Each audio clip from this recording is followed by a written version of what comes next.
1908 बिहार, गरीबी, पिता किसान, बच्चा स्कूल छोड़ देता है और फिर वही बच्चा पद्म भूषण, साहित्य अकादमी, ज्ञानपीठ और एक उपाधि जो किसी पुरस्कार से बड़ी थी। राष्ट्र कवि कैसे? कलम से। कैसे? आग से। यह है दिनकर, यह है भारत की आवाज। दिनकर जी का जन्म 23 सितंबर 1908 को सिमरिया के बेगूसराय के बिहार में हुई थी। उनकी मृत्यु 24 अप्रैल 1974 बेगूसराय में हुई थी। उपाधि राष्ट्र कवि। शिक्षा मैट्रिक तक, आर्थिक तंगी से आगे नहीं पढ़ सके। दिनकर जी का जन्म एक सामान्य किसान परिवार में हुआ। गरीबी के कारण उच्च शिक्षा नहीं मिल सकी, परंतु स्वाध्याय ने उन्हें महान बना दिया। जीवन यात्रा। प्रारंभिक जीवन, अध्यापक के रूप में कैरियर की शुरुआत। पत्रकारिता, चैतन्य, विजय जैसी पत्रिकाओं से जुड़ाव। राजनीति, 1952 में जनसंघ के टिकट पर राज्यसभा सांसद चुने गए। बाद का जीवन, बिहार विश्वविद्यालय में हिंदी विभागाध्यक्ष और उप कुलपति रहे। साहित्यिक योगदान।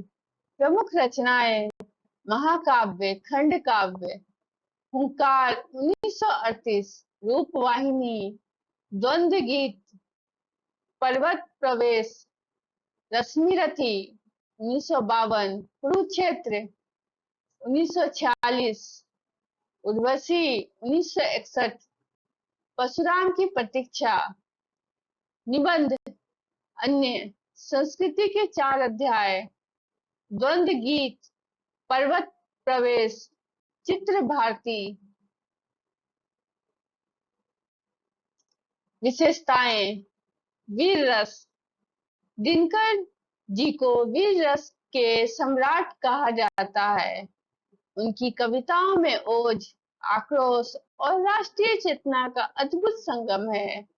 यथार्थवाद, केवल भावुकता नहीं बल्कि समाज की कुरीतियों पर तीखा प्रहार भी। संस्कृत मिश्रित हिंदी, गद्य और पद्य दोनों में प्रवाहमयी शक्तिशाली भाषा। राष्ट्रीय चेतना, गुलामी के दौर में उनकी कविताएं स्वतंत्रता संग्राम की मशाल बन गई।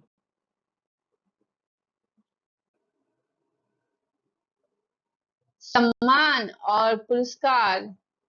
पद्म भूषण 1959, साहित्य अकादमी पुरस्कार उर्वशी के लिए 1959, भारतीय ज्ञानपीठ पुरस्कार 1972।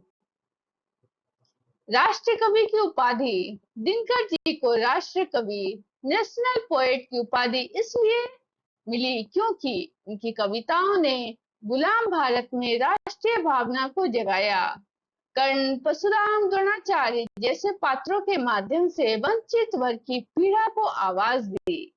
रश्मिरथी में कर्ण के मुख से धर्म, कर्तव्य और विद्रोह को अमर बनाया। महत्वपूर्ण बिंदु। दिनकर जी की कविताओं में आग है, आग जो जलाती भी है और रोशनी भी देती है। सामाजिक चेतना, जाति, गरीबी, शोषण पर गहरा लेखन।